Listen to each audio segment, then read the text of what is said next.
Berbicara mengenai Kabupaten Subang. Sejak zaman prasejarah, di wilayah ini diyakini sudah ada kelompok manusia yang tinggal.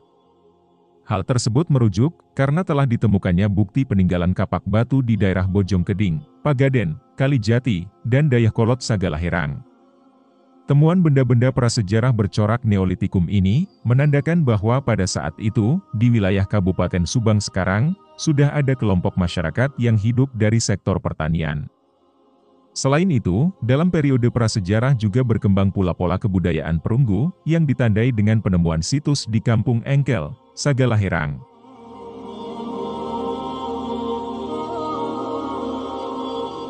Wilayah Subang, dulunya daerah ini pernah menjadi bagian dari 3 kerajaan, yakni Tarumanagara, Galuh, dan Pajajaran. Selama berkuasanya 3 kerajaan tersebut, dari wilayah Kabupaten Subang, diperkirakan sudah ada kontak dengan beberapa kerajaan maritim hingga di luar kawasan Nusantara.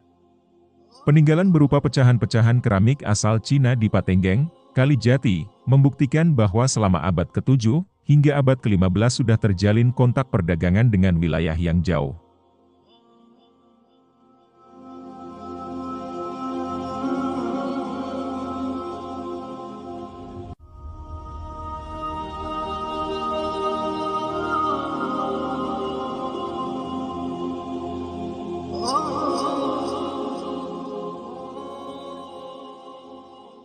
Masa datangnya pengaruh agama Islam di wilayah Subang tidak lepas dari peran seorang tokoh ulama yang bernama Raden Arya Wangsa Goparana atau Sunan Sagalaherang. Sekitar tahun 1530 Masehi, Raden Arya Wangsa Goparana membuka permukiman baru di Sagalaherang dan menyebarkan agama Islam ke berbagai pelosok wilayah Subang, sehingga menjadikan Islam agama mayoritas di Kabupaten Subang hingga saat ini.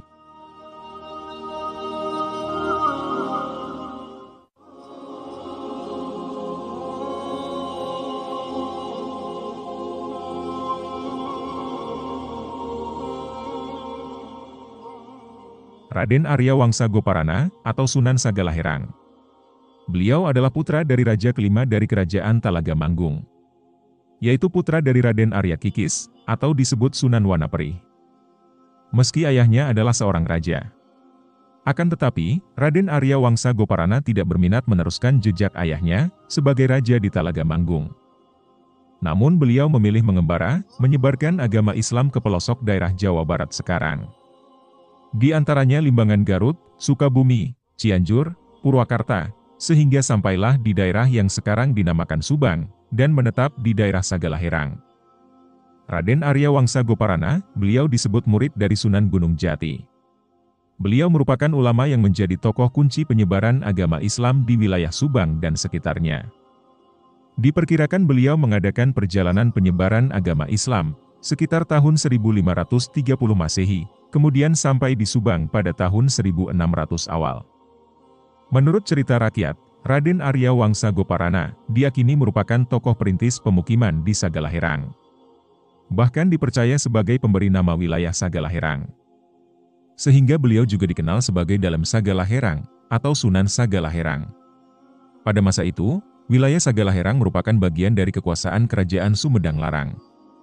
Raden Arya Wangsa Goparana, beliau memiliki banyak putra. Adapun di antara anak-anak beliau adalah Raden Arya Jayasasana atau Raden Wiratanudatar, dan Raden Arya Tumenggung Yudanegara.